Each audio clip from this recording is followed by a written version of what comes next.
like you said, they so closely identify Christianity with this idea of Republican. And usually, if you really dig into it with somebody, it oftentimes, I think, comes down to kind of single issue voting, right? Usually, I mean, just call a spade a spade. Usually it boils down to like an abortion argument. Whichever candidate is anti-abortion, regardless, which is interesting because regardless of whether or not they're anti-euthanasia or anti-death penalty or any of these other life-preserving things, so long as the candidate's anti-abortion, that's all we care about. And so it's almost like this thing that's been put on this pedestal where we have to associate with one or another, or it's pushed on people to associate with one or another based on that issue. And all of a sudden it becomes, you start the name slinging, even with well-meaning Christians who probably don't even intend to do it or never thought that they would be doing it, but all of a sudden they're doing it. You start name slinging against the person who decides to vote Democrat, right? And all of a sudden they're voting for the Antichrist because this person has abortion written all over him, right? I've been made aware of multiple Antichrists throughout my life. Probably by particular denominations. Bono was an Antichrist. Yeah. Obama was an Antichrist. Hillary was definitely an Antichrist. Oh yeah. Right. Like those are all. It's like I don't know about that. But you kind of hit the nail on the head though, because God forbid I start talking about prison reform. Yeah. Right. And that being part of a pro-life platform or way of thinking, because that is way too liberal.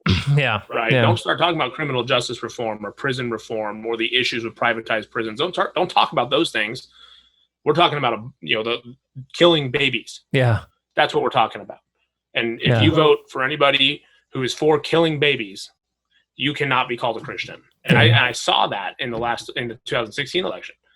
I saw people literally saying, if you vote for Hillary, you cannot be a Christian. Yeah. Like, and it's like, whoa, yeah. That is like, you can't, that's not something you can say.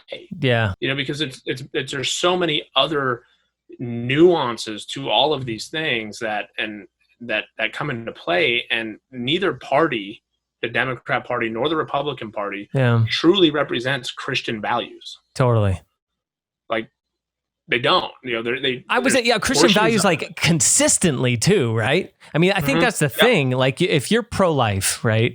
Like, let's just take the pro-life thing. That's always the hot button topic. So pro-life, right? Yeah. If you're pro-life, we'll get lots of angry comments on this because of that. But. Yeah. If you're pro-life, are you pro-life from conception to natural death? Or are you pro-life from conception until somebody does something really, really wrong?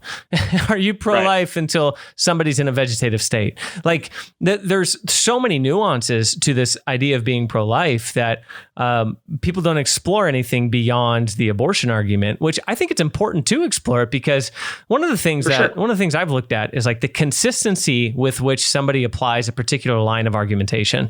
So if they're going to take a particular stance, how consistent are they with that stance across these other things that are going on in the world, regardless of what they are. Exactly. How far are you going to take your stance? And that's something that I push people on that, and they hate it. Yeah. Hey everyone, thank you so much for checking out this clip from the Practical Theism podcast. If you enjoyed this clip and you want to check out the full episode, you can do so by finding it on our YouTube channel. Definitely consider subscribing and ringing that little bell so you can continue to get updates and notifications when we release new episodes and new clips just like this one. I hope to see you soon.